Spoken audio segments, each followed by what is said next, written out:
Alright, guys. I say that so exasperatedly. It's not even a word. So I've tried to make this video now for about 3 days, countless attempts.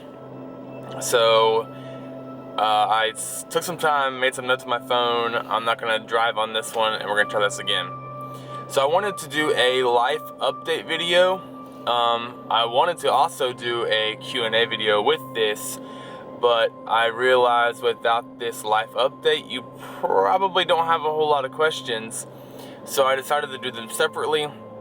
So I'm doing the life update video now, and probably about a week or 2 weeks, I'll do a Q&A video based off of, well, any questions that you have, but also based off of this video you're watching now.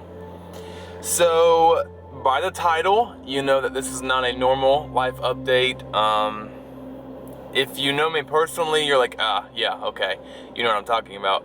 If you don't know me on a personal level, you're probably like really confused.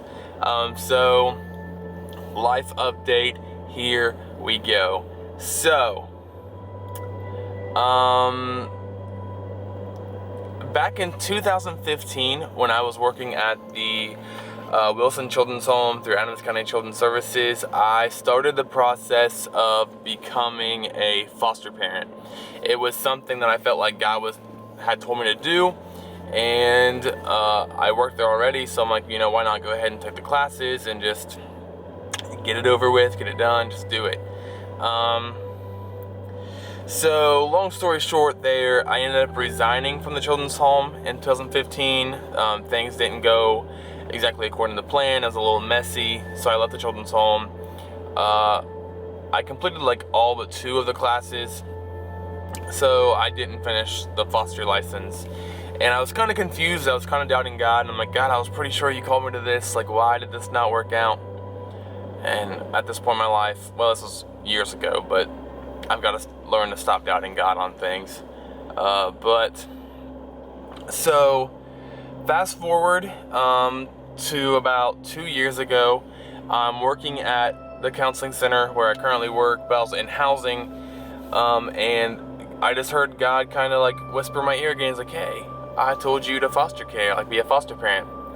And I'm like, okay, like, but I don't make much money and I have a crazy schedule. So I was like, I wasn't making much money, just a little bit over minimum wage if I remember right. And my schedule was like 2 p.m. till 10 p.m. Monday through Thursday. So not the best schedule for being a parent, especially a single parent.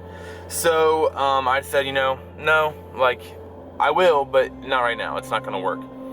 And so I prayed. I was like, God, if you want this, work something out so I can be, better hours, better pay.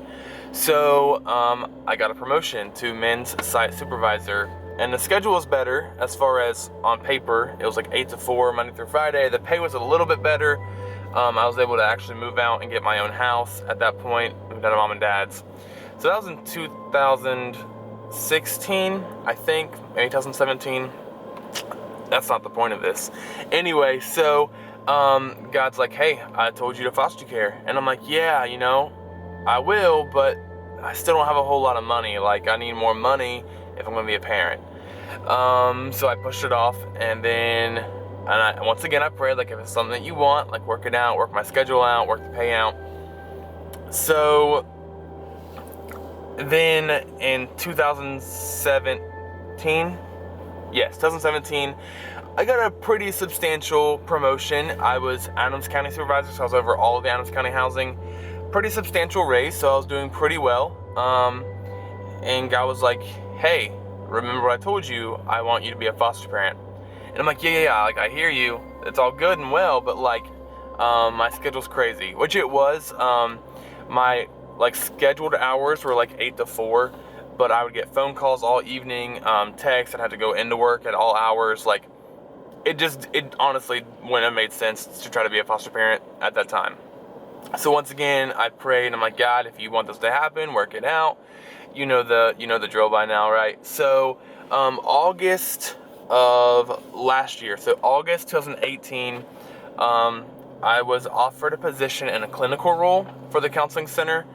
So I actually interviewed and took the role as a mental health specialist, a clinical role where the schedule was Monday through Friday, 8 to 4. And that was like an actual schedule. Like that was set. There was no afternoon stuff. And so God's like, hey, I told you to foster care. And I'm like, yeah. And now I have no excuses. So, being scared, I went ahead and emailed the foster and adoption specialist for Adams County.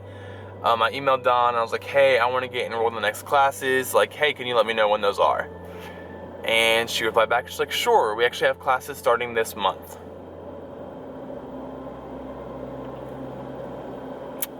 Like, okay, God, I hear you. Okay. So I realized this is the beginning of August. Classes start the end of August. So I was scared. I was nervous. I told her, I was like, go ahead and sign me up for these classes. So fast forward a couple weeks and it's time for the first class. And I'm super nervous. Like I said, things kind of ended on a messy note with my job at Children's Services. So I was really nervous going back there for the classes. Like, in my anxiety and my doubts, and Satan was whispering to me like, hey, they're not going to license you. They don't want you there. They don't trust you.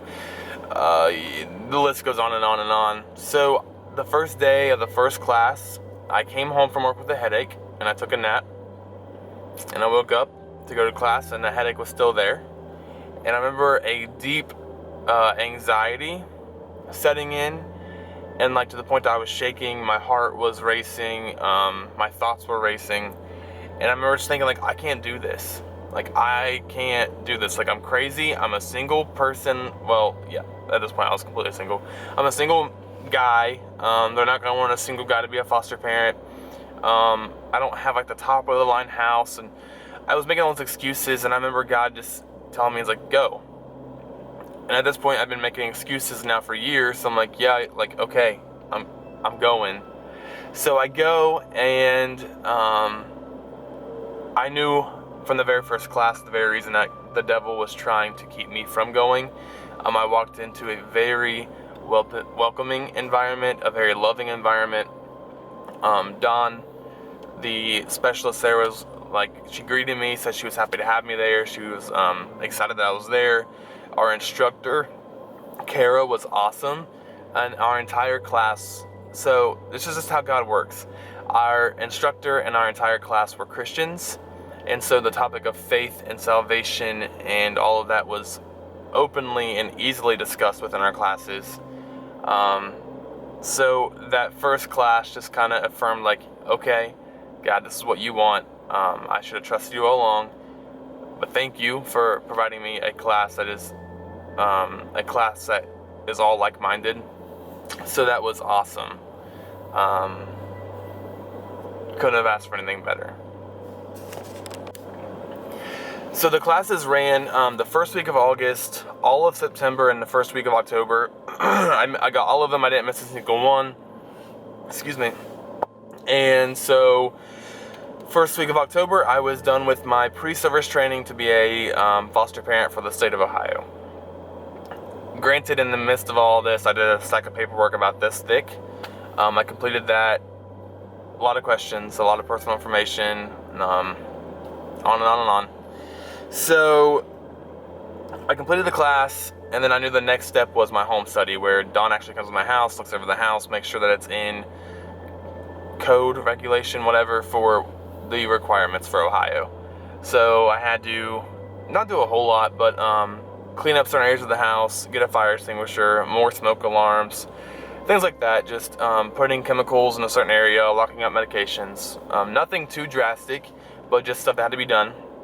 So I got that done, and I'm waiting, and I'm waiting, and I'm waiting, and I'm waiting for a home study, and I know that I'm annoying Dawn, because I'm emailing her like every day, like, hey, when's the home study? Like, hey, is this gonna happen soon? Like, so at this point, it was like a nervous excitement to get the ball rolling, to become a foster parent.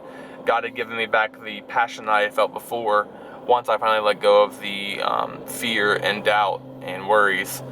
So finally, in December of last year, we scheduled my home study, and I was super nervous. I never had a home study completed before. Everyone told me, everyone told me it's no big deal. Don't worry about it. It'll go smooth. But in my head, I know, like, if this doesn't go well, I'm not becoming a licensed parent, and that's the end of, that's the end of the line. Like, I mean, like, you can repair stuff that's not right, but, like, in my head, that's where I was at. So, did the home study. I was nervous, and it ended up being a breeze. Dawn walked through the house. She asked me some questions that I completed in the paperwork, just to tie things together to make sense. And we just sat down and talked for 2 hours. And it was just a nice time. And she told me that everything would be fine, and she'd be sending it off to state, and I'd be licensed. So I'm super excited. I'm loving it. I'm like, yes, this is happening. And then I wait, and I wait, and I wait.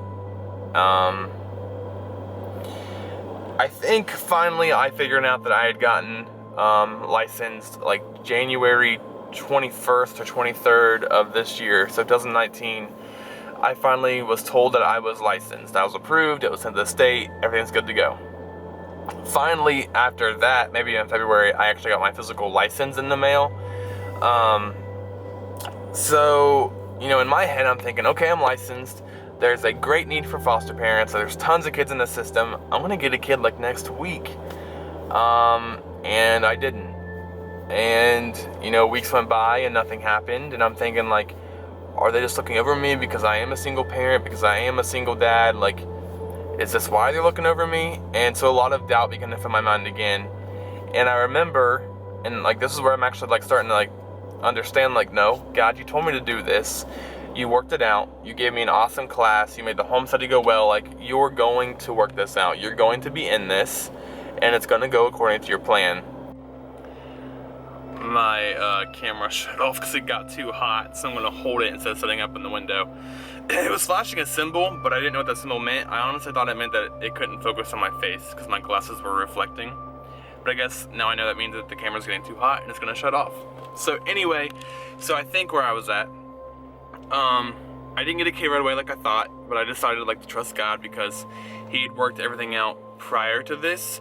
So I remember each night, or at least a couple times a week, I would go into the room, the foster care room, and I would have prayer over the room and over the bed, and just pray that God would help me to be the father that He would have me to be, and that He would be with whatever kids would come into that room, that the kids that came into that room would feel loved and accepted and safe and comfortable, and that I could show them true love through God.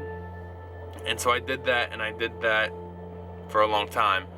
And to be honest, I kind of, even though like I had that right mindset of not doubting, it turned into doubt after time. So time goes on, and it's like March, and I decided, like, okay, obviously this isn't gonna work out. Like, they're not gonna send me a kid. They're not gonna, like, put someone in my care. That sounded bad, I apologize. They're not going to send a kid into my care, because, like, once again in my head, it's Adams County, things were messy, I'm a single dad, foster parent, whatever. Like, so, like, I'm justifying my doubt in my mind and why it makes sense. And so I decided to go ahead and go to the Ohio adoption photo listing sites and start looking at kids that were available for adoption. And I began to pray over that and ask God just to, to be in it, because, adoption and foster care in general it's a big deal. It's a big deal for your life as the parent. It's a big deal for the kids. So I didn't want to do anything that would negatively impact my life or theirs, more importantly theirs. And so I prayed over it for a while. I'm like, God, I want this to be your will. I want to do what you'd have me to do. But I actually, I got in contact with someone about a teenage boy from Northern Ohio. It was being set up that I was going to be presented as matching. And then it ended up, my caseworker wasn't able to be available for the matching, so it didn't work out. But in the process of that, let me wrap all this up. In April, I got a phone call while I was at work. I was in the middle of facilitating group, and our front staff came in and said, hey, you have a phone call. It's from CPS, and they're on the line 1. And I'm like, okay, well, I'm in groups, so tell them, like, I'll call them back or take a message. And she's like, yeah, I did, but they said it's really important and they need you to talk to them right now. And so I'm like, okay. So at this point, like, I'm not a case manager, I'm a mental health specialist. So I'm like, why am I getting a phone call from CPS? Like, I don't deal with CPS with our clients. Like, so I answer the phone and it's a caseworker, and she lets me know that she has 2 boys, brothers, who need a home. And they needed a home then, like now. And so I'm thinking, like, I am not prepared. I even told her this. I'm like, I need to call my caseworker. And she's like, I already talked to her. I'm like, well, then you have to know that I only have 1 bed. And she's like, well, can't you sleep on the couch for a couple nights until you get another bed? And I'm like, well, yeah, like, I can. Like, that's not the issue. I was like, can I get 10 minutes and I'll call you back? So, mentally preparing myself, I had been prepared for 1 foster kid. 1. So I get this phone call and it's for 2. And I remember just thinking, like, I remember sitting back in my office chair and just trying to process what I just been asked, and I didn't feel worried. I didn't feel scared. I felt okay with what was going on. But I wanted to make sure that it wasn't just like a fairy tale mindset that I get in sometimes. So I remember I think I called my mom first. And Mom's like, I'm not telling you what to do. She's like, if you think you can do it, do it. And I remember then I called Logan, and he's like, dude, he's like, you've been preparing for this. He's like, you'd be great for it. He's like, do what you think you need to do.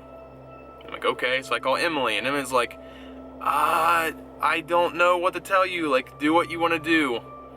So I called 3 people, and those 3 people, while they're very supporting, they did not give me an answer like I wanted them to. They told me to trust my own decisions. So I remember, and I'm pretty sure I even told Emily on the phone, because she was the last one I called, and I said, I already know my answer. And I was like, I know that I'm going to say yes. And she was like, okay. So, long story short, the caseworker called back. I told them yes to the placement. I now have 2 wonderful boys with me. I will not go into more detail than that. If you know me personally, then you already know about it. So that's where life is right now. I went from being a single male in my home to now there are 3 of us in my home. I went from, going on dates weekly to still kind of going on dates, just 2 kids tagging along, which is fine. It's actually really fun. So that's how I became a dad. It definitely was God's plan and not my own. It was God's timing and not my own. And I see now why God had me wait for the boys that I have. It was His plan all along. He knew that back in 2015 when He told me to go into foster care. I, in my own mind, thought He meant right then. And I've learned now, 4 years later, that He had it all planned out, all along the way. And I couldn't have asked for it to work out any smoother.